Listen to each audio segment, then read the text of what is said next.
Elle s'appelait Ellen Page, il s'appelle désormais Elliot. C'est sur les réseaux sociaux ce mardi que l'acteur canadien de 33 ans, connu pour ses rôles dans Juno, X-Men ou encore Inception, a annoncé une grande nouvelle à ses fans, son coming out transgenre et non-binaire. Salut les amis, je veux partager avec vous le fait que je suis trans.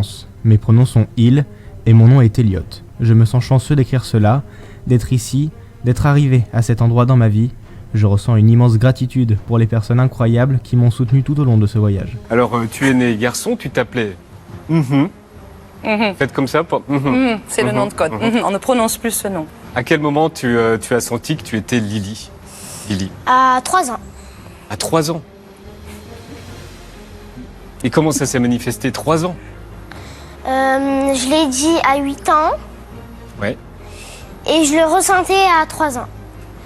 En 2014, Ellen Page révélait son homosexualité lors d'une conférence tenue à Las Vegas. Depuis, l'acteur a fait du chemin. Dans son message, Elliot Page remercie la communauté transgenre qui l'a aidé dans sa transition. Mais voilà, certaines craintes persistent. Ma joie est réelle, mais elle est aussi fragile. La vérité, c'est que, même si je me sens profondément heureux et conscient de mes privilèges, j'ai aussi peur. J'ai peur de la haine, de la violence, des blagues. Qu'est-ce que tu ressentais? J'étais pas bien dans mon corps. Et je me disais à maman des idées suicidaires, tellement que j'étais pas bien dans mon corps. Et un soir, j'ai dit à maman, je suis une fille. Et là, elle a... Ouais, c'était un peu ça, c'était trop bien mieux. C'était Elle a de jolies boucles blondes, des oreilles percées et un prénom de petite fille. Pourtant, sous ses vêtements, Lily cache un corps de garçon, mais plus question d'être considérée comme telle.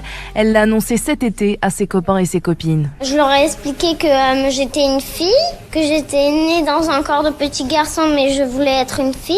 C'est comme si plus personne ne savait qu'avant j'étais un garçon. Ses parents, Guillaume et Christelle, eux, le découvrent en février dernier. Cela fait alors 4 mois qu'ils sont démunis face à la détresse de leur enfant. On s'est dit que c'est parce qu'elle a intégré une nouvelle école, donc on a essayé de la réconforter, tout ça. Et puis, en fait, ça a été crescendo. Elle nous a dit plusieurs fois par jour que sa vie était...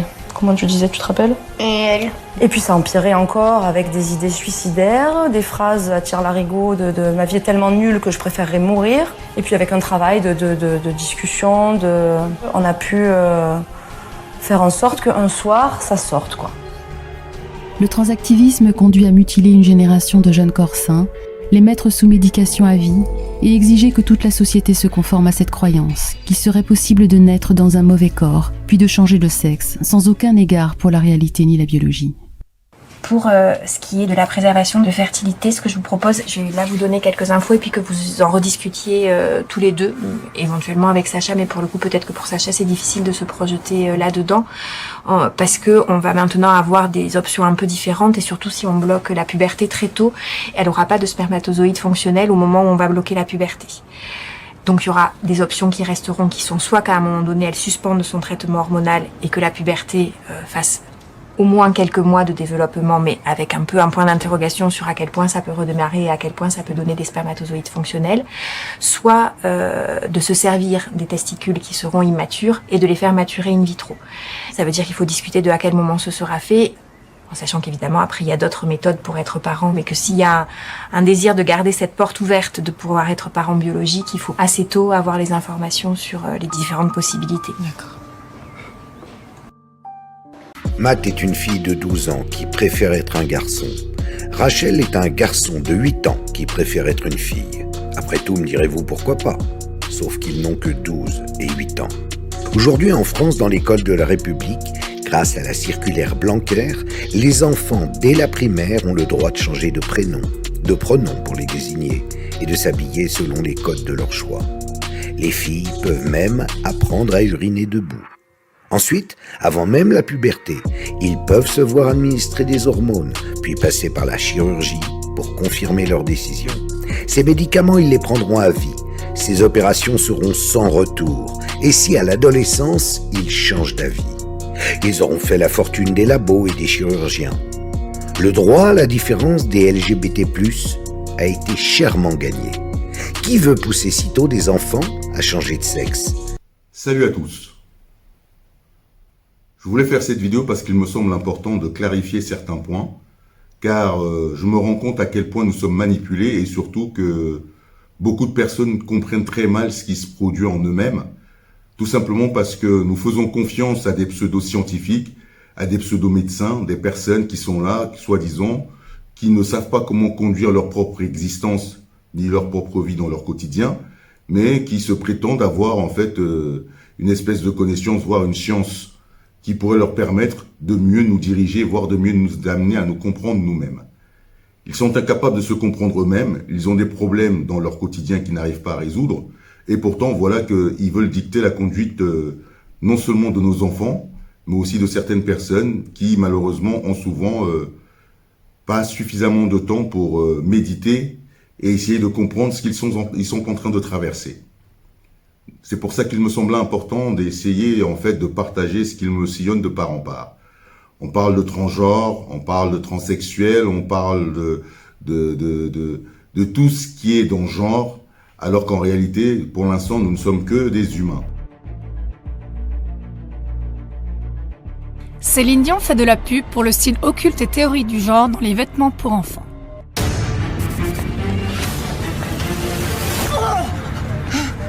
It's okay. I'm Celine Dion.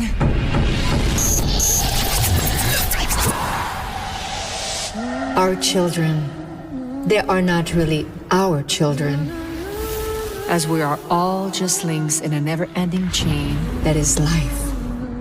For us, they are everything. But in reality, we are only a fraction of their universe. We miss the past.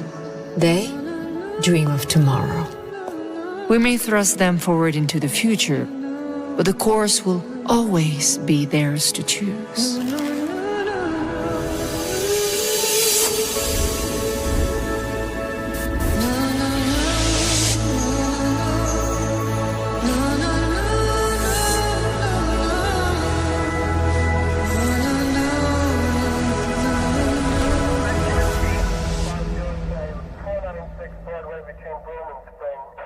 I can't believe they called security.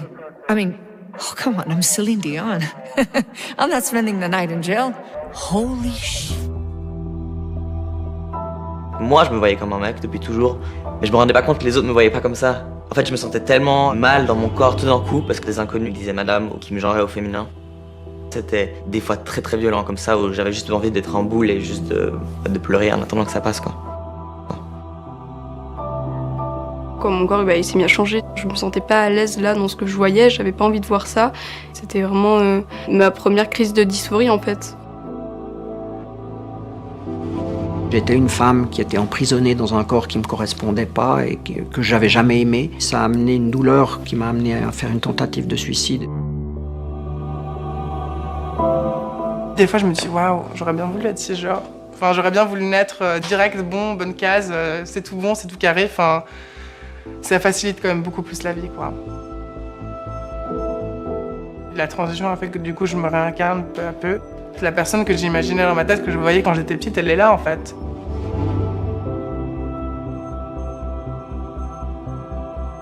Comment expliquer pourquoi on se sent femme ou homme ? La plupart d'entre nous n'ont jamais eu à répondre à cette question. Quand on est incongruent avec son genre, c'est-à-dire que l'on ne se ressent pas en accord avec son sexe biologique, ce questionnement s'impose de lui-même. Dans le développement normal de l'enfant, il y a toute une exploration autour du genre, en fait, qui est tout à fait normale dans le développement. Et puis l'enfant, vers 2-3 ans, commence à être conscient de la différence entre garçon et fille. Et puis, c'est que vers 5-6 ans qu'il va pouvoir, en fait, vraiment se sentir ou s'affirmer dans un genre. Il y a des enfants qui jouent à s'habiller, à tester un peu les deux genres, sans que ça veuille absolument rien dire, disons, à ce stade-là. Et au moment du démarrage de la puberté, alors, on voit vraiment en clinique cette détresse qui est liée à l'expression des caractères sexuels secondaires liés aux hormones, où tout d'un coup, le jeune en fait se sent pas du tout dans le bon genre, dans le bon sexe, que celui qu'il a eu à la naissance. Puis là, alors, on a quelque chose qui va être lors de la crise, puis on réfléchit par rapport à ça. Ce qui est important de comprendre dans mon discours, c'est que je ne suis pas en train de faire un reproche ni en train de juger quiconque dans sa manière de comprendre ou de cheminer dans sa vie, mais de ramener quand même à une chose qui est très importante, c'est-à-dire à ne pas nuire à son prochain, c'est-à-dire ne pas s'oublier non plus.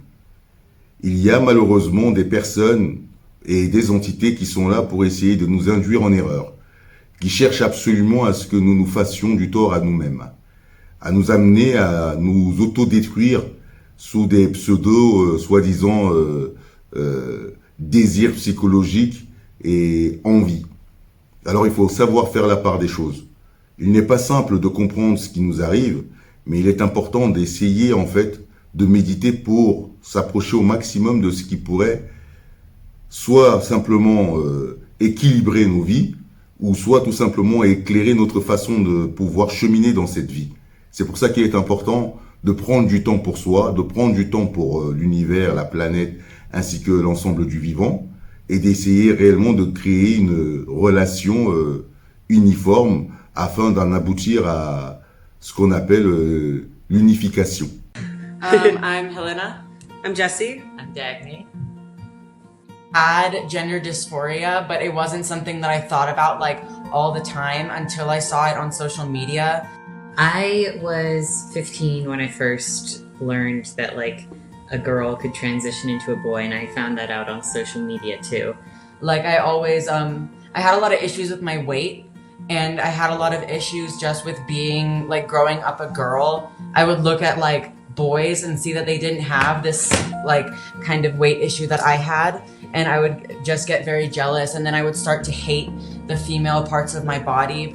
I came out to my parents when I was 15 as trans, and I just had to, I badgered them and begged them to let me go on hormones until they agreed when I was 17, and I was about 6 months away from my 18th birthday. I was 18 and I was able to legally get testosterone. Both of us got hormones through an informed consent clinic. Yeah. Meaning you don't need any kind of therapy, you just go in there and sign a paper. I basically viewed testosterone as kind of the thing that would take away the pain in my life. Like, it would make me not hate my body, it would make me more social maybe, or something like that. Basically, getting a second chance at life by becoming the opposite sex. I don't know, I didn't get like changes that like I thought I would, which, you know, were genuinely like part of like this delusion that like I could just become like something impossible. Just those original problems like the self-hatred, the body issues just crept back in, and it was like every step that I took towards transitioning, I would be happy for a while, but then eventually the problems would come back. And at some point I got so miserable that I just like looked back on my life, and I just saw that taking testosterone and medically transitioning was not the right choice of how to deal with my my emotional issues. Well, why did I want to be a man? You know, what did I dislike so much about being a woman? And where did that come from? And why did I hate myself so much when I was 15 that I didn't want to be myself anymore? I had to come up with this kind of like almost alter ego. And so when I was 19, I talked over it with my partner. And for about 6 months, I questioned, did I really want to detransition? Is this just like a new phase of gender dysphoria? Until finally, in my spring semester of second year, I decided, nope, that's it. I'm going off hormones. I'm going back to like she, her pronouns. I'm done. And I used the testosterone for about 17 months. And when I was 19 years old, I realized that it was a mistake, and I stopped using the testosterone. Donc il y a des gens qui souffrent effectivement de soi-disant leur identité. Le problème, c'est que nous sommes des êtres asexués. Nous ne sommes pas en fait tributaires d'un sexe, car l'esprit n'a pas de sexe, et il faut le savoir. La majorité des gens sont très mal renseignés parce que tout simplement, ils font confiance à une société qui est biaisée par des mensonges répétitifs qui pour certains deviennent des vérités. Nous ne sommes pas nos corps. Nous avons des enveloppes charnelles qui sont des véhicules de manifestation pour pouvoir interagir dans le monde de la matière, mais qui n'ont rien à voir avec ce que nous sommes réellement. Nous sommes le carburant de ces véhicules de manifestation, mais en aucun cas nous sommes ces véhicules de manifestation. Et il faut savoir qu'un corps est vivant, un corps est une entité vivante qui a des désirs peut-être qui sont contraires de celui de l'esprit. Et en même temps, nous avons un devoir vis-à-vis de celui-ci, car il nous a été légué pour un temps, et il est important de comprendre que bien se conduire avec son métabolisme, c'est considérer en fait la vie dans son ensemble. Malheureusement, certains prennent leur vie pour jeu et amusement, prennent le corps pire que des objets, et en font en fait des souffrances qu'eux-mêmes finissent par ressentir sans comprendre qu'ils sont eux-mêmes auteurs de leur situation compliquée. Mais que serait un monde sans genre ? L'un de nos voisins européens a lancé cette expérience il y a plus de 20 ans. En Suède, une loi oblige les écoles à ne pas genrer les élèves depuis 1998. À Örebro, une ville à 2 heures de Stockholm, la capitale. Nous rencontrons Mika, 8 ans, en plein cours de piano.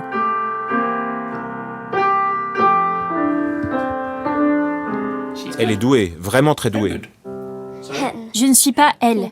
Utilise le pronom hen. Pas elle, d'accord ? Mika est convaincu qu'il n'a pas de genre depuis qu'il a 4 ans. Il veut qu'on l'appelle hen en suédois. C'est un pronom neutre, ajouté au dictionnaire en 2015. En français, on pourrait le traduire par yel, contraction de il et elle. Aujourd'hui, un jeune sur 5 ne se reconnaît pas dans les catégories homme-femme. Pour eux, ne se sentir ni fille ni garçon n'est pas un tabou. Et ils l'expriment avec leurs mots et leur apparence. Être un garçon, c'est un sexe, c'est pas une façon d'être. C'est pas une attitude, c'est pas des goûts. Ils se disent non-binaires, androgynes, gender-fluide, agenre, neutre. En France, le genre est le second sujet de préoccupation chez les jeunes après l'écologie.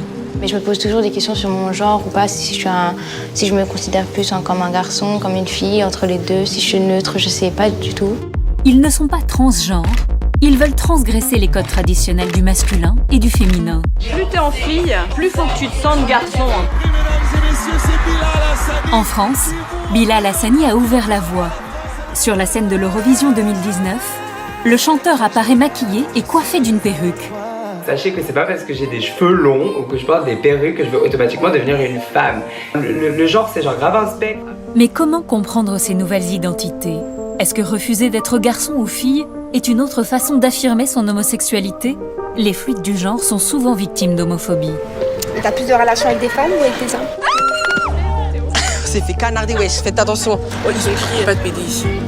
Le genre et l'orientation sexuelle sont-ils liés ? Des chercheurs et des psychiatres se penchent sur la question. Le genre, c'est se sentir être un garçon ou se sentir être une fille ou se sentir être ni garçon ni fille. La sexualité, c'est totalement autre chose. Aux États-Unis, le phénomène a quelques années d'avance. Kayvon est neutre et père de famille. Mes enfants m'appellent papa, mais ils savent aussi que papa porte du maquillage. Là-bas, les silhouettes androgynes ont conquis les podiums et le monde de la mode. En France, les marques non-genrées prennent de plus en plus de place dans les rayons. Et les garçons qui se maquillent se font une place. Fabien a près de 4 millions de fans sur les réseaux sociaux. Il se maquille depuis l'enfance. À 19 ans, il est devenu l'égérie de nombreuses marques. Donc c'est pas un personnage que je me suis créé pour les réseaux, c'est un personnage que j'ai depuis la naissance pour en faire un travail. Phénomène de mode ou changement profond de société, cette soudaine visibilité divise jusqu'au sein des familles. Théo est rejeté par son frère. J'espère qu'il changera, qu'il deviendra un homme. Mais ses amis l'admirent. Avant, les rois, ils mettaient des perruques, on est bien d'accord. Pourquoi est-ce que Théo n'aurait pas le droit de mettre des perruques aujourd'hui ? Serions-nous revenus au temps où les hommes mettaient des mouches, poudres et perruques ? La définition de la masculinité il y a encore 300 ans. Et le futur est-il un monde sans genre ? La Suède tente l'expérience depuis 20 ans. À l'école, les parents d'élèves n'y trouvent rien à redire. Il n'y aurait aucun problème pour que mon fils porte une robe. Mais aujourd'hui, cette éducation commence à faire polémique. Ils enseignent à nos enfants qu'il n'y a pas de genre. Mais c'est totalement faux. Être ni homme, ni femme, ou les deux, plongé au cœur de la révolution des genres.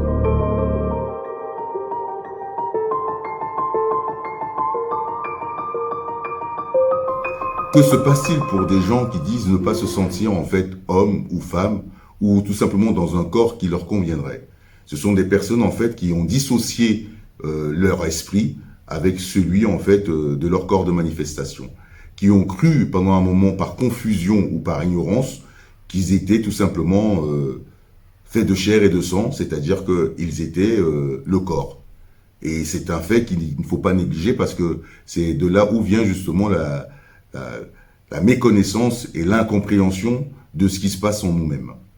Il faut savoir que nos corps nous ont été confiés pour un temps, car ils nous permettent d'interagir dans un monde de matière, ce qui sous-entend que si nous comprenons cela, nous devons le chérir, l'aimer pour ce qu'il est capable de nous apporter, et prendre soin de celui-ci, et non et chercher tout simplement à le modifier à tort et à travers, pour qu'il convienne à nos désirs et à nos besoins. Ce besoin que les gens ont toujours à vouloir absolument transformer tout ce qu'il y a autour d'eux, sans tenir compte en fait de l'apparence ou de l'état de ce qu'ils ont trouvé ou de ce qu'ils arborent, est ignoble. Nous sommes très injustes vis-à-vis de nos organismes. Nous créons en fait des situations compliquées et nous rendons responsables nos organismes qui ne sont responsables de rien du tout dans notre manière de fonctionner. Effectivement, le corps a des attributs, il a surtout ce qu'on appelle aussi au niveau de la manière dont nous cohabitons avec lui. Le corps nous envoie des émotions, des signaux, et en même temps, il y a les hormones. Tout ça, en fait, influence aussi souvent notre perception. Ce n'est pas nous qui sommes dans des désirs quelconques ou des envies quelconques, ce sont des suggestions, en fait, qui émanent de nos esprits, par l'incohérence de notre manière de comprendre les choses, et par moments, des corps qui ont des désirs. Quelqu'un qui sait qu'il a tout, il n'est plus assujetti, en fait, à un quelconque désir. Donc il faut savoir que l'être humain a tout ce dont il a besoin réellement, c'est-à-dire de pouvoir se nourrir, d'avoir autour de lui des personnes qui sont capables de l'estimer et de l'aimer à sa juste valeur, de pouvoir cheminer dans ce monde avec énormément d'empathie et de compassion pour l'ensemble du vivant, et d'agir avec son prochain comme soi-même. Il est dommage et vraiment lamentable de se laisser séduire par des discours qui n'ont aucun sens, si ce n'est profiter de notre naïveté. Tous ces enfants et tous ces personnes aujourd'hui à qui on a biaisé en fait le fait que ils ne se sentent pas bien soi-disant dans leur organisme. Il faut savoir déjà que vous n'êtes pas dans vos organismes, vous êtes connectés à celui-ci. Lorsque nous avons tous étudié la biologie en cours, on s'est rendu compte qu'on avait nommé tous les organes, tout ce qui constitue l'organisme vivant, c'est-à-dire le corps. À quel moment on vous a cité à un endroit précis? Vous n'êtes pas détectable en fait dans la matière, parce que vous n'êtes pas des êtres de matière, vous êtes des êtres de lumière. Quand on dit de lumière, ça veut dire que le fait d'être des personnes qui résonnent, vous pouvez éclairer le monde dans lequel vous vous situez. Et il est important de comprendre votre rôle. Alors, pour ceux qui manifestement aujourd'hui sont en train de délabrer leur métabolisme, c'est-à-dire leur corps de manifestation, à cela je dis, prenez garde, car les souffrances engendrées par vos choix et vos attitudes vis-à-vis de ces corps de manifestation qui sont là pour vous permettre d'interagir dans le monde de la matière, ce n'est pas ainsi que vous retrouverez la paix, la cohésion et surtout peut-être le bien-être. À partir du moment où vous négligez ce qui vous permet d'interagir dans un monde de matière et que vous commencez à le transformer, voire tout simplement à le disséquer selon vos désirs et vos passions, vous passez à côté d'une certaine réalité. Vous êtes très injuste et vous êtes très dur vis-à-vis des organismes qui ne vous ont rien fait. Ce sont des organismes vivants qui méritent en fait notre attention, c'est-à-dire notre amour, notre affection, peu importe l'apparence de ces organismes, jusqu'à preuve du contraire, ils essaient toujours de remplir leur tâche à bien, c'est-à-dire pouvoir en fait se mouvoir, pouvoir en fait interagir avec l'ensemble du vivant autour de nous et pouvoir agir avec la matière. Donc je voulais ici souligner le fait que ne vous laissez pas séduire par ces discours qui vous donnera l'impression que votre mal-être vient du fait d'avoir une liaison avec un corps soit féminin ou soit masculin. Nos organismes ont en fait ce qu'on appelle des sexes. Donc il y a des organismes féminins, il y a des organismes masculins. Et ça, personne ne peut rien y faire. Par contre, mutiler ces organismes pour qu'ils représentent en fait un certain désir, voire une certaine convoitise qui émane tout simplement de désirs et des émotions de certaines personnes, c'est complètement aberrant et c'est complètement lamentable. Vous n'avez pas de problème. Vous avez des incohérences, des incompréhensions. Le mal-être généré en vous n'a certainement rien à voir avec vos métabolismes. Mais c'est plutôt en fait le refus de reconnaître celui-ci comme un hôte, comme quelqu'un, comme une personne, comme un être vivant qui mérite en fait votre attention et votre amour. Vous dénigrez en permanence vos organismes. Vous êtes les premiers à cracher dessus, à détester certaines choses dans vos organismes. Mais étant des organismes vivants qui sont capables en fait de changer, de varier en fonction des informations, voire tout simplement de cette faculté que vous avez inconsciente de pouvoir véhiculer votre état d'esprit sur celui-ci, ben vous êtes en fait auteur de ces différentes transformations qui peuvent vous amener à ne pas aimer ce que vous allez voir. Apprendre à aimer son organisme, c'est de lui donner en fait tout l'amour nécessaire pour qu'il puisse se transformer et aboutir peut-être à ce que vous recherchez quelque part. Car l'organisme est capable de se transformer et il n'est pas limité. Par contre, l'être humain qui n'est pas conscient de cela, dans sa perception que tout est déjà fini, est induit en erreur et finit toujours par aboutir à culpabiliser quelque part le monde entier, voire cet organisme, de sa méconnaissance en fait. Pour nous, il y a l'homme et il y a la femme. Et entre les deux, rien. Mais qu'est-ce qu'un homme? Et qu'est-ce qu'une femme? Pour moi, un homme authentique ou une femme authentique est une personne dont le cerveau et le corps sont en harmonie. Une personne qui a une vie équilibrée, avec notamment une vie sexuelle équilibrée. Je nous considère avant tout comme des êtres humains. Les hommes et les femmes ressentent des choses identiques. Eh bien, nous, c'est pareil. Nous avons les mêmes rêves, les mêmes désirs, les mêmes besoins. Nous ressentons les mêmes douleurs. De l'homme à la femme, il y a toute une série d'échelons. C'est une question bien compliquée. Je ne peux pas vraiment vous donner de réponse. La question que je leur avais posée exactement, c'était quelle est la différence entre un garçon et une fille? Et mon fils avait répondu, ils n'ont pas la même bicyclette. Je n'ai pas besoin de me demander si mon maquillage est bien, ou si j'aurais dû me raser ce matin, et encore moins si ça risque de m'attirer le regard des gens. Je suis juste un être humain. Les années qu'il me reste à vivre, je vais les vivre en tant qu'être humain. Masculin, féminin, ça ne me concerne pas de toute façon. On fait partie d'une espèce humaine qui a besoin de masculin et de féminin pour mettre au monde un enfant. C'est une réalité incontestable et on ne pourra jamais la changer. Depuis quelques jours, une campagne de planning familial mettant en scène un homme enceint fait polémique. Pourquoi est-elle problématique selon vous ?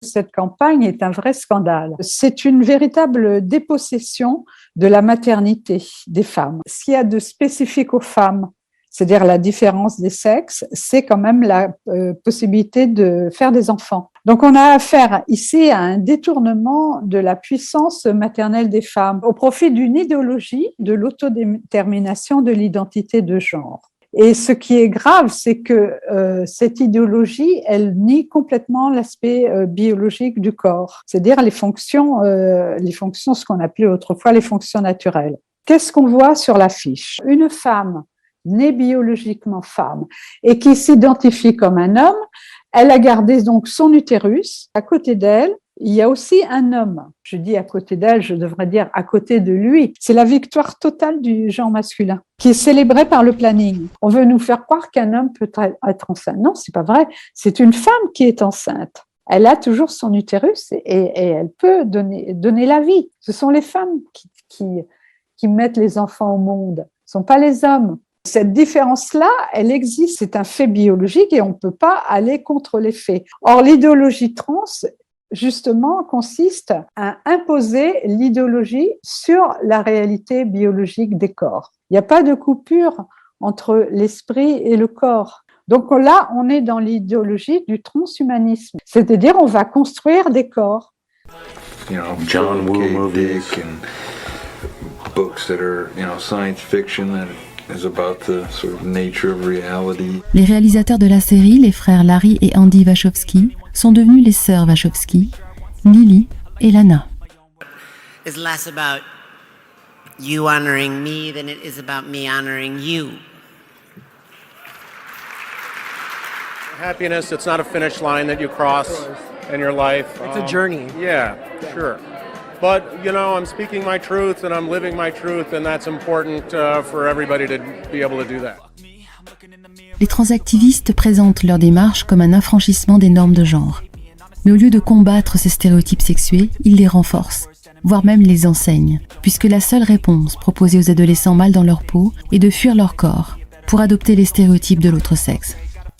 Cet idéal cosmétique représente un virage à 360 degrés pour revenir exactement au même point de départ, la glorification des stéréotypes sociosexuels.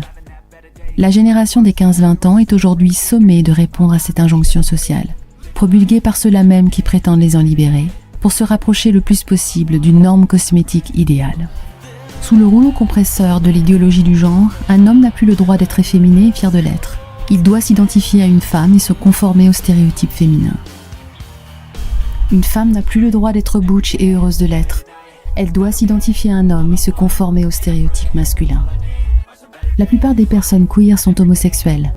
Bien que le transactivisme soit issu du mouvement queer, qui signifie étrange, bizarre, il a fini par contredire son essence même, le droit à l'ambiguïté sexuelle. L'idéologie du genre fait peu à peu disparaître les homosexuels. Notre société reste binaire, organisée autour de deux genres. Mais ailleurs dans le monde, le féminin et le masculin commencent à être effacés des papiers d'identité. Une dizaine de pays autorisent la mention d'un sexe neutre, comme le Canada, la Grande-Bretagne, l'Australie, le Népal, l'Inde, certains États américains, les Pays-Bas, le Danemark et l'Allemagne. La France pourrait-elle suivre l'exemple de ses voisins ? Ce ne serait pas le premier changement sur nos papiers d'identité. Vous voyez que les mentions qui sont sur les cartes d'identité ont évolué. Donc, vous voyez, il y avait différentes mentions ici qui permettaient profession. Aujourd'hui, on n'a plus la profession sur les cartes d'identité. Il y avait aussi la taille, les cheveux, la moustache, les yeux, la forme du visage, le teint de la personne. Ce qui signifie qu'il y a eu toujours cette évolution dans les mentions. Et tout ça ne figure plus du tout aujourd'hui. Le genre pourrait tout à fait devenir une mention obsolète, comme la taille, comme le fait de porter la moustache, comme la couleur des yeux. Donc on a bien vu que le critère qui n'avait pas d'intérêt est retiré du document d'identité. Alors, ce que je voulais dire dans cette vidéo, c'est que ne mutilez pas ces organismes. Ne cherchez pas à les transformer pour vos désirs et vos passions. Prenez le temps d'être patient et d'être endurant. Aimez ces organismes qui vous permettent d'interagir dans ce monde de matière, qui vous permettent tout simplement de pouvoir en fait cheminer dans les meilleures façons possibles qu'on nous ait octroyées. Et ne négligez pas le fait que vous avez un devoir vis-à-vis de celui-ci, c'est-à-dire de le protéger. Ne soyez pas les premiers à l'exposer à des difficultés. Car une fois que votre métabolisme de manifestation se retrouve malheureusement mutilé, eh ben, il se met à dysfonctionner. Et ces dysfonctionnements, vous allez les ressentir vu que vous êtes lié à celui-ci pour un temps. Alors ne vous étonnez pas du mal-être que vous pouvez ressentir par négligence de ces organismes qui sont des organismes vivants. Angela Siemfjord est une pédopsychiatre reconnue. Elle a créé l'une des cliniques pour enfants transgenres du pays. En 2018, elle démissionne après avoir pris conscience des excès qui se sont produits dans les hôpitaux en Suède. Elle finira par s'alarmer des erreurs de diagnostic. Quand j'y travaillais, on a bloqué la puberté d'adolescente dès l'âge de 12 ans avec des médicaments, alors que c'est un diagnostic complexe. J'ai rencontré beaucoup de patients venus consulter pour une transition de genre qui avaient d'autres problèmes psychiques. Un grand nombre étaient autistes, 25% d'entre eux. Je pense que la Suède s'est perdue.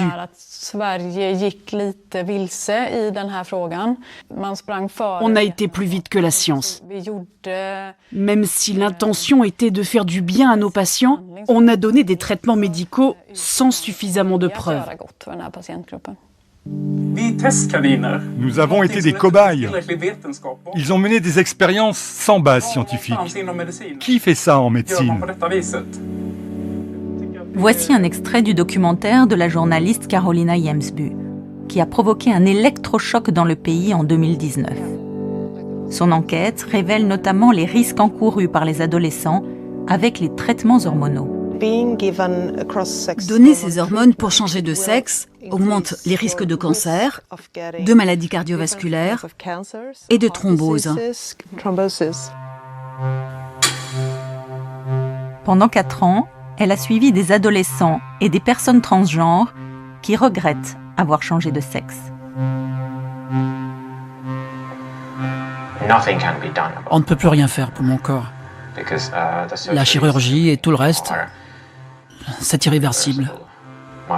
Je ne récupérerai jamais ma voix, je ne retrouverai pas mes seins, mes organes. On ne peut plus rien faire.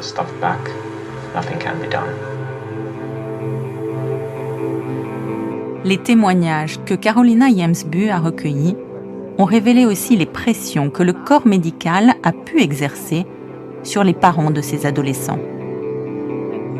De nombreux parents qui s'opposaient à un traitement pour leur enfant et qui demandaient d'attendre se sont vus traités de transphobes.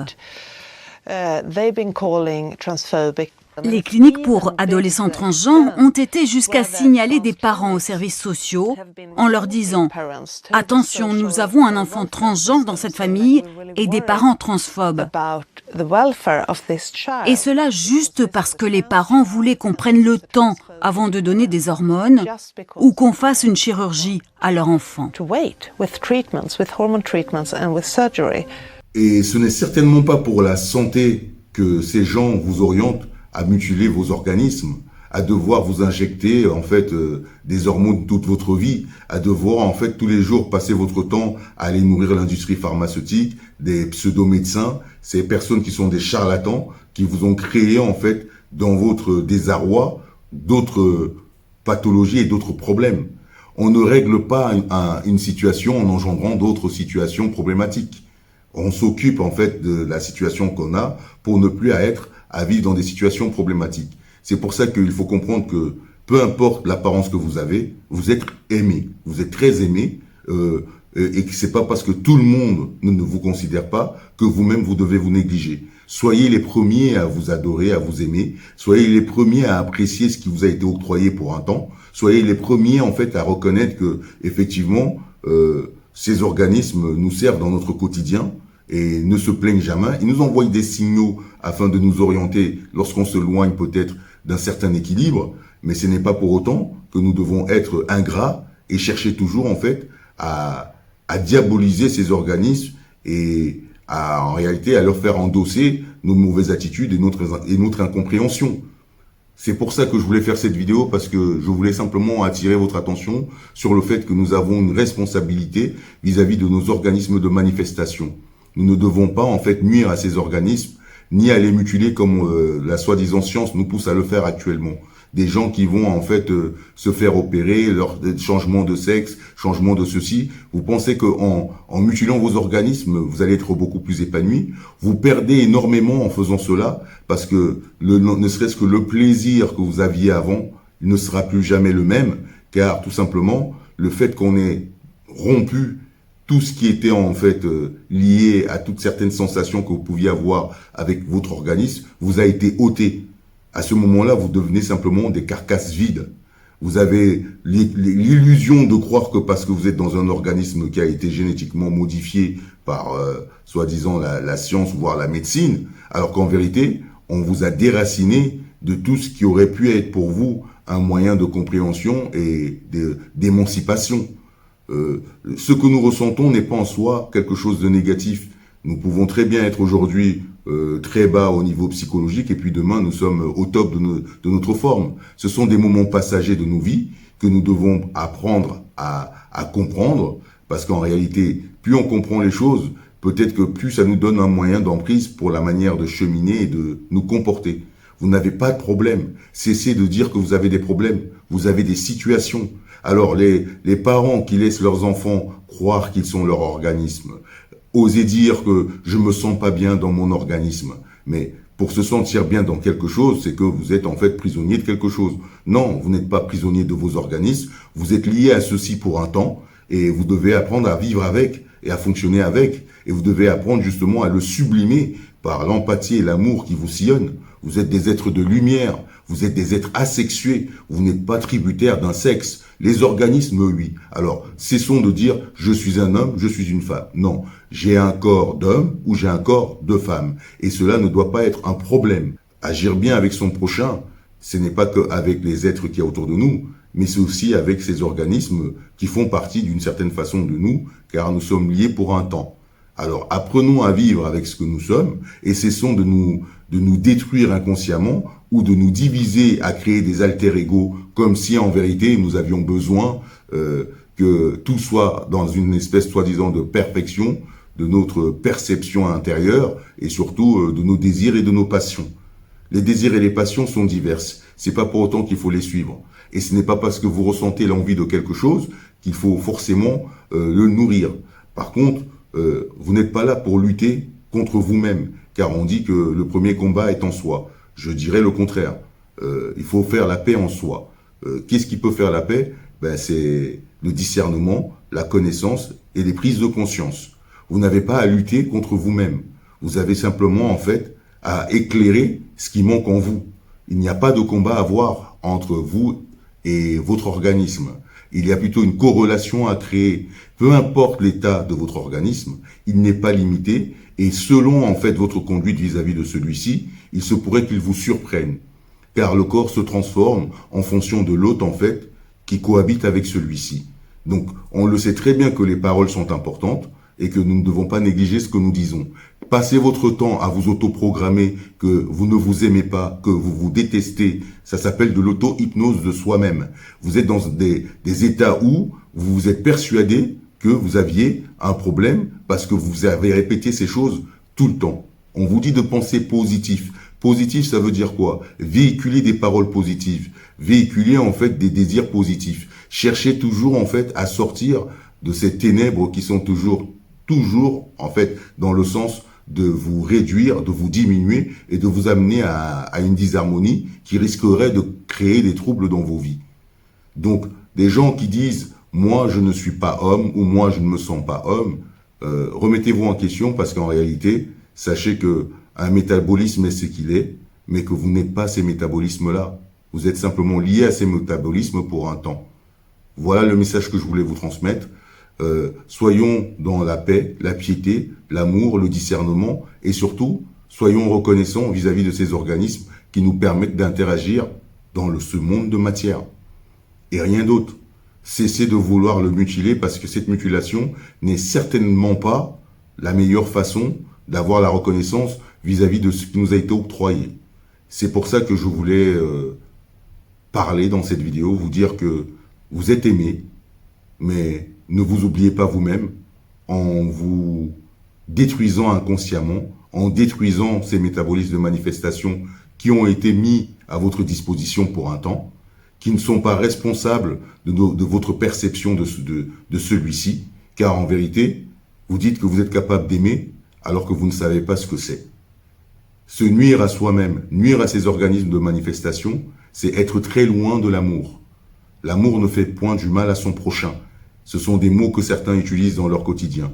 Et pourtant, voilà que pour très peu, ils sont en train de disséquer, ils sont en train de mutiler des organismes qui n'ont rien demandé et qui n'ont pas forcément de problème de fonctionnement. Si vous avez un problème quelconque qui est lié tout simplement à un dysfonctionnement de l'organisme et qu'il faut l'aider à s'auto-réparer pour ensuite avoir un fonctionnement correct, je peux comprendre. Mais un organisme qui fonctionne parfaitement, mais qui ne correspond pas à vos désirs et à vos envies, et que pour ce prétexte-là, vous soyez prêt à le mutiler comme la majorité de certaines personnes le font, font de nous des gens ignorants. Parce que ce n'est pas parce que les choses ne sont pas comme nous le voulons que nous sommes censés forcément détruire ou réduire au silence ce qui ne nous convient pas. Apprendre à vivre avec tout ce qu'il y a autour de nous, apprendre en fait à accepter, à patienter et à endurer dans certaines situations, c'est le b.a.-ba pour pouvoir cheminer sereinement en ce monde. My name is Chloe Cole. I'm 18, my story is not hyperbole.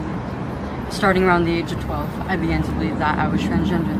This belief was not organic. All the media I consumed as a kid showed with me how stupid and vulnerable being a girl was.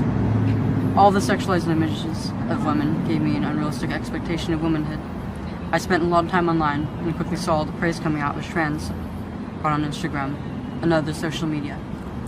I was a bit awkward in school and had some trouble making friends.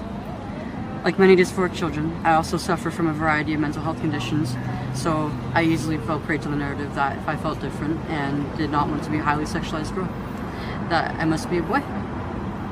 I obsessed over becoming a boy. I believed that all my insecurities and anxiety would magically disappear once I transitioned. The mental health professional did not try to dissuade me of this delusional belief. I was fast-tracked into medical transition after I was diagnosed with dysphoria.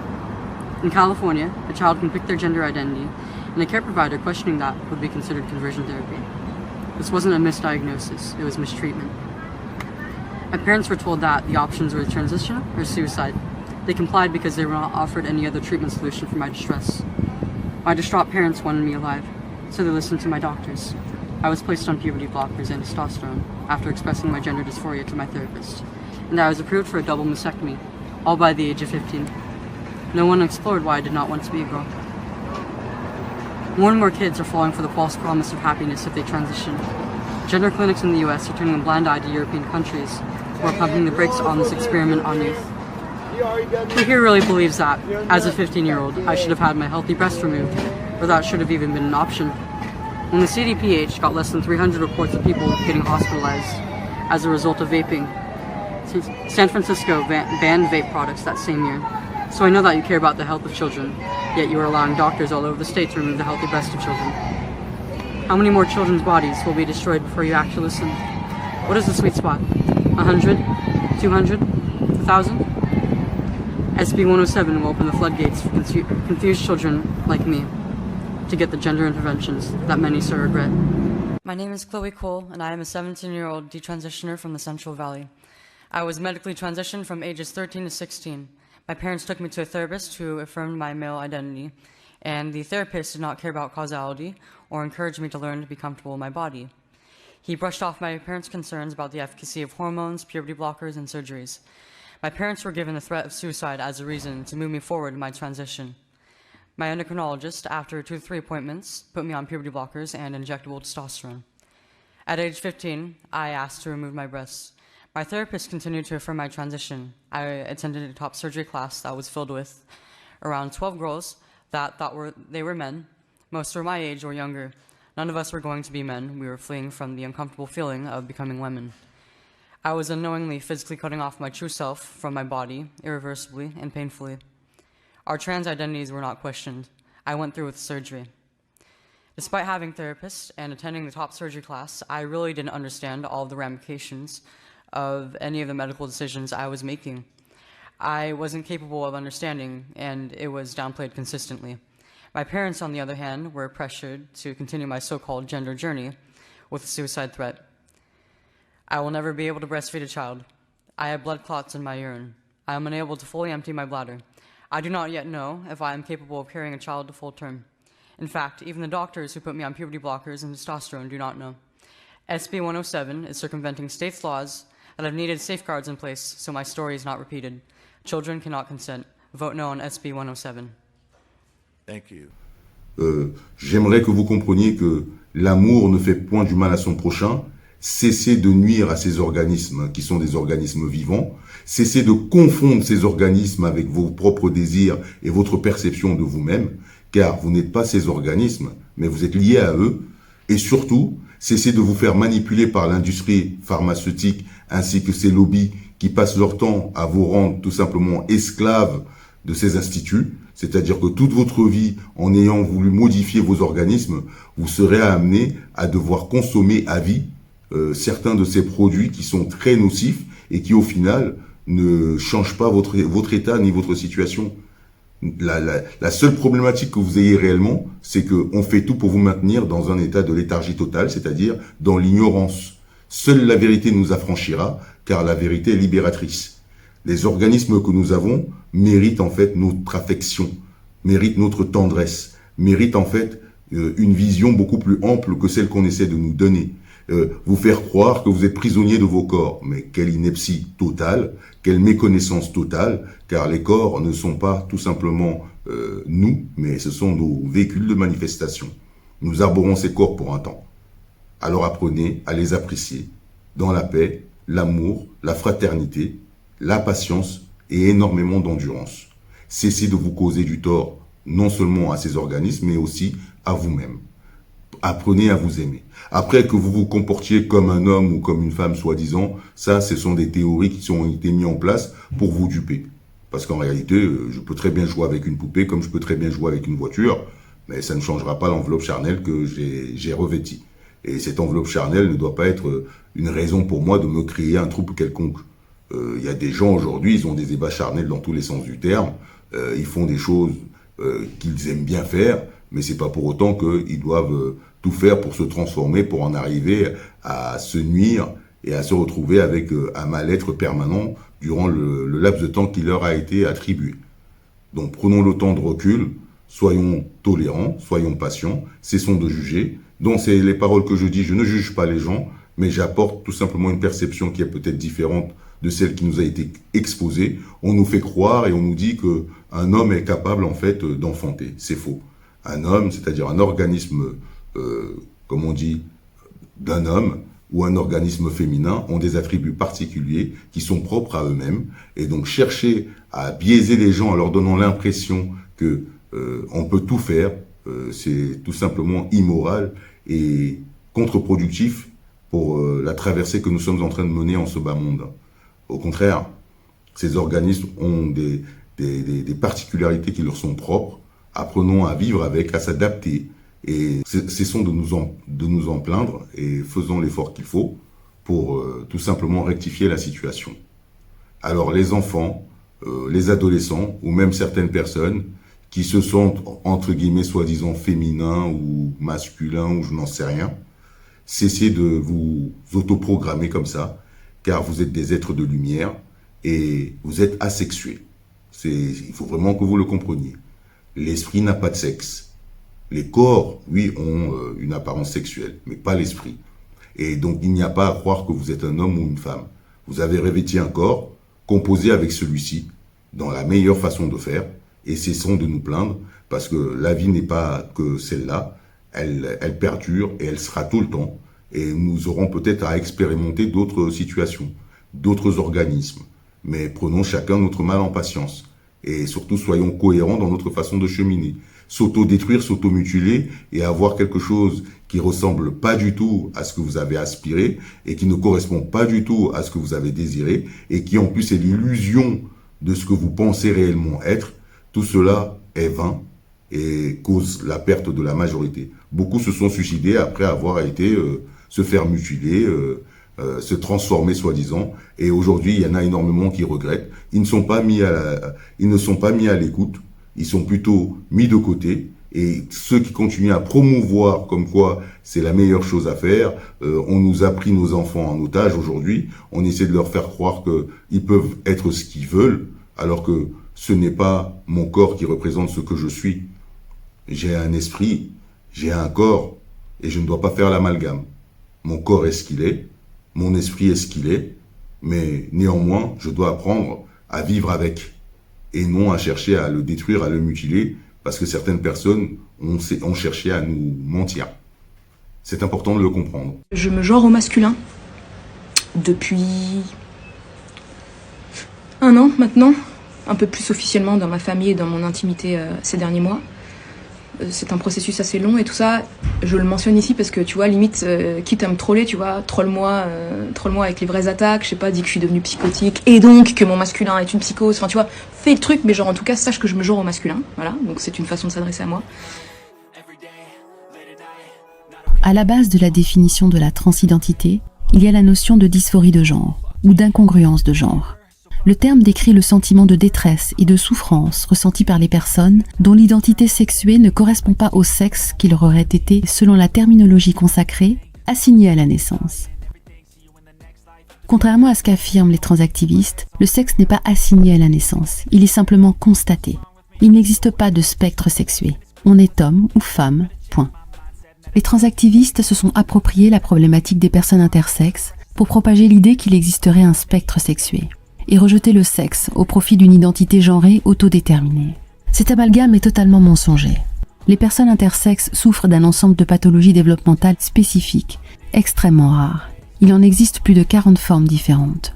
Dans certains cas, effectivement, le sexe est assigné à la naissance, dans la mesure où l'examen des organes génitaux externes d'un bébé ne permet pas toujours de déterminer son sexe avec certitude. Dans ces situations rarissimes, un médecin peut parfois se tromper. Les personnes intersexes luttent âprement pour qu'une identité sexuelle ne leur soit pas chirurgicalement imposée dans l'enfance, afin de leur laisser le temps d'attendre que leur développement sexuel si particulier et spécifique à chacun suive son propre chemin. Voilà, donc je dis bon, je suis une fille, j'essaie de me maquiller et tout, mais c'est ce que je renvoie. Mais contrairement aux personnes intersexes, les trans ont des organes sexuels parfaitement normaux et fonctionnels. La condition des personnes intersexes entraîne chez elles de lourdes conséquences somatiques qui sont fabriquées artificiellement dans un corps sain chez les personnes trans. Certaines personnes naissent avec 6 doigts, sans oreilles ou sans aucune pigmentation. Ces anomalies du développement n'invalident pas le fait que l'être humain est conçu pour posséder 5 doigts à chaque main, 2 oreilles et une peau pigmentée. Je tenais à souhaiter à vous tous énormément de force parce que les turbulences sont là, elles sont nombreuses. Néanmoins, nous ne sommes pas seuls. Essayez de vous approcher au maximum de votre propre conscience, car elle vous connaît mieux que quiconque. Prenez le temps d'écouter cette voix en vous, de communiquer avec elle. Ne vous laissez pas biaiser par des beaux parleurs, des personnes qui n'ont rien d'autre qu'à profiter en fait de votre mal-être, dans toutes les circonstances du terme, parce que tout ceci n'est pas gratuit. Au contraire, ça a un coût. Et un coût pour certains qui est à vie. Et le jour où vous ne pouvez pas subvenir à ces coûts qu'on vous demande, eh ben ce jour-là, on vous délaissera et vous comprendrez que vous avez été tout simplement abusé. Soyez intelligents, soyons tous intelligents. Prenons le temps de comprendre, mais ce sont ces inepties qui n'ont rien à voir. Venir dire enfants, hommes et femmes, ça n'existe pas, c'est tout simplement nier la réalité. Il y a des corps d'hommes, il y a des corps de femmes, et cessons de vouloir faire l'amalgame comme si ce n'est pas vrai. Maintenant, je voulais aussi souligner qu'effectivement, il y a des gens qui naissent avec les 2 sexes. Ceux-là sont mutilés dès leur naissance quand on leur a demandé leur avis. Ce n'est pas en fait une erreur de la nature, mais c'est simplement pour dire que c'est la diversité qui fait le monde. Laissons chacun tel qu'il est, et laissons chacun essayer de faire un choix en connaissance de cause. Si ces gens peuvent vivre ainsi sans que ça ne leur cause de problème, pourquoi est-ce que nous voulons les conformer à une idéologie qui a été comme quoi il faut forcément que ce soit un homme, soit une femme? Parce qu'il y a des gens qui ont les 2 sexes. Et s'ils ont les 2 sexes, c'est pas en soi un mal. Et ils ne doivent pas avoir honte de ce qu'ils ont comme enveloppe charnelle. Au contraire, c'est à nous d'ouvrir l'esprit pour comprendre que tout cela peut exister, mais qu'il ne faut pas forcément chercher à amener tout toujours à l'idée et à une idéologie précise. Il faut cesser de croire que l'un de nous a le monopole de la raison. S'il y a une femme, c'est une femme. S'il y a un homme, c'est un homme. S'il y a quelqu'un qui a les 2 sexes, ben il a les 2 sexes, mais ce n'est pas en soi un problème non plus. Tout ceci pour dire que ne faisons pas de problème là où il n'y en a pas. Concentrons-nous sur réellement ce qui est important, c'est-à-dire que d'essayer de vivre en paix, en fraternité dans cette planète, d'essayer d'apporter le meilleur de ce que nous pouvons, de cesser en fait les vieilles querelles, de chercher toujours à avoir raison sur notre perception à nous, alors que effectivement nous pouvons avoir des visions qui sont toutes différentes, mais ces visions ne sont ni vraies ni fausses, mais correspondent simplement à la perception de tout un chacun, selon nos capacités à chacun. Alors prenons le temps d'être patients avec nous-mêmes, ainsi qu'avec notre entourage, et essayons en fait d'établir une meilleure façon d'avancer, sans pour autant se causer du tort mutuellement. Donc, soi-disant des gens qui ne se sentent pas bien dans leur corps, eh ben, essayez de partager ce que vous ressentez avec des êtres autour de vous qui sont capables de vous écouter. Sachez que peu importe ce que vous ressentez, vous êtes aimé. Sachez que vos corps ne sont pas problématiques et que ce sont des corps qui vous servent dans votre quotidien. Et rien que pour cela, ben, soyez un soit peu reconnaissant et cessez en fait de vous causer du tort en essayant de vous trouver des raisons X, Y, Z pour justifier en fait de vos attitudes viles et méprisables. J'aime tout le monde. Et j'ai du mal à comprendre que les gens n'ont pas conscience qu'ils peuvent tout aimer. Vous êtes homme, femme, peu importe. Aimez-vous tel que vous êtes aujourd'hui, c'est-à-dire pas vos organismes, mais des êtres de lumière qui sont capables d'aimer tout ce qui est autour d'eux, sans forcément chercher à chaque fois à soit rejeter, soit à tuer ou à virer ce qui ne leur convient pas. Apprenez à vivre avec l'ensemble du vivant autour de vous, à commencer par vos propres organismes. Aimons-nous les uns les autres. Il y a un nouveau cycle qui s'ouvre à nous. Je vous souhaite à tous, en fait, lumière et discernement, et vraiment dans la paix, la fraternité et l'amour. Arrêtons les guerres, arrêtons les divisions, et arrêtons d'être naïfs. Prenons le temps de la réflexion, car nous sommes capables de comprendre. Nous ne sommes pas des idiots. Mais malheureusement, nos préoccupations aujourd'hui nous troublent et nous empêchent en fait d'être lucides. Nous sommes fatigués, nous sommes malmenés, nous sommes usés. Voilà pourquoi nous manquons de discernement. Prenons juste le temps, un peu de temps en temps, d'avoir un peu de recul sur tout ceci. Et vous verrez, ça se passera très bien. Moi, pour moi, l'espoir fait vivre. Merci de partager la vidéo. Merci pour tout ce que vous essayez d'apporter dans certains commentaires. Il y a certaines personnes qui développent en fait de l'empathie qui est incroyable. Et sachez que vous n'êtes pas mauvais, vous n'êtes pas encore fini, vous n'êtes pas limité et qu'il n'est jamais trop tard pour pouvoir en fait se mettre au diapason. C'est-à-dire il n'est jamais trop tard pour apporter sa propre pierre à l'édifice. Ne doutez pas de ce qu'on vous a donné. Ne doutez pas de ce qui vous sillonne et qui sillonne l'ensemble du vivant.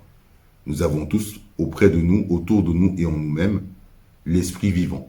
L'esprit vivant qui est un esprit en fait qui a une conscience et une connaissance incroyables. Laissons-nous guider. Cessons de chercher à avancer par nous-mêmes.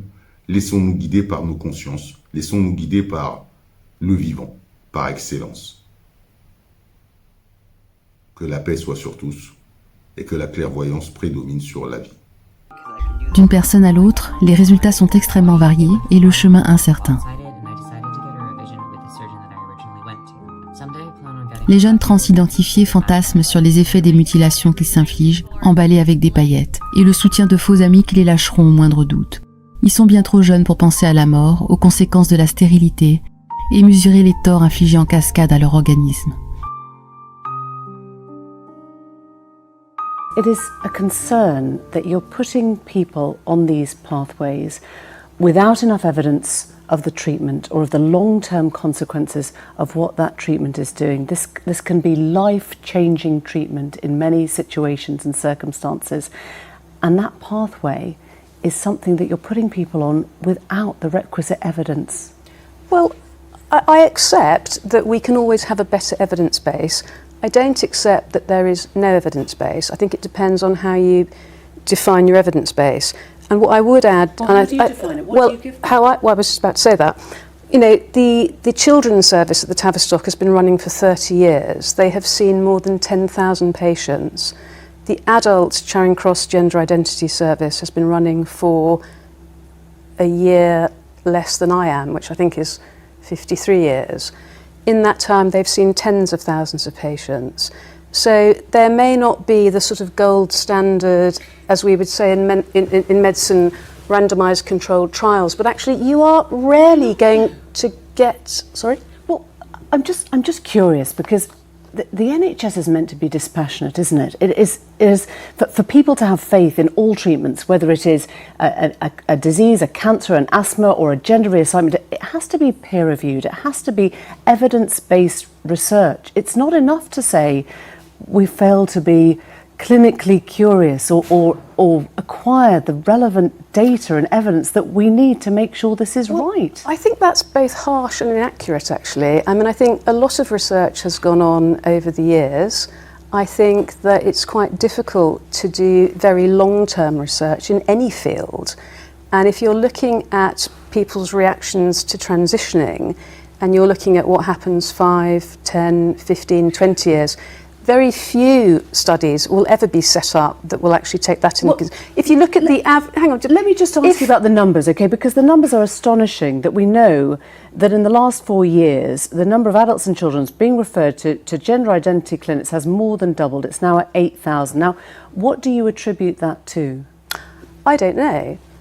I don't think any of us know. But why aren't you finding out? I mean, you can't just say, I don't know and we're not looking into it. I didn't say that. I said we don't know. Well, are you looking into it? And we probably won't know until some time has passed. Okay, so I did all the tests and stuff, and I had no, like, cancer or anything like that, so that was great. There's no cysts, there's nothing weird happening like that, thank God. So basically, like, everything got inflamed because of my nipple piercings, which I've had for like 7 years, and they randomly chose to... Parce que c'est un mouvement intensément prosélyte, le militantisme transidentitaire fabrique de toutes pièces des phobies corporelles chez les adolescents à qui il fournit la possibilité d'effectuer un évitement de leur corps sexué. Des mantras comme être né dans un mauvais corps, les concepts de femme à pénis et d'homme enceint, combinés à de multiples exemples de transition, incitent les adolescents à penser qu'il est possible d'échapper à son propre corps. Ce que l'on veut éviter devient obsédant. C'est ainsi que des dysphories de genre se créent de toutes pièces, par contagion sociale, et se renforcent au sein de la communauté trans.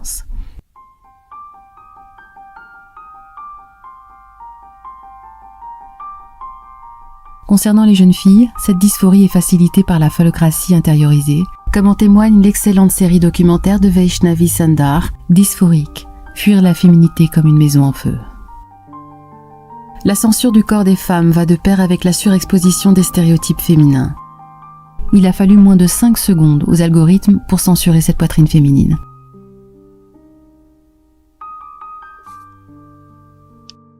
En revanche, aucune réaction devant les tétons des jeunes femmes transidentifiées hommes, affichant fièrement leur mastectomie. Même en érection, les pénis peuvent s'exposer sans aucune censure. Les algorithmes proposent d'innombrables opportunités aux jeunes filles d'échapper à leur corps de femme.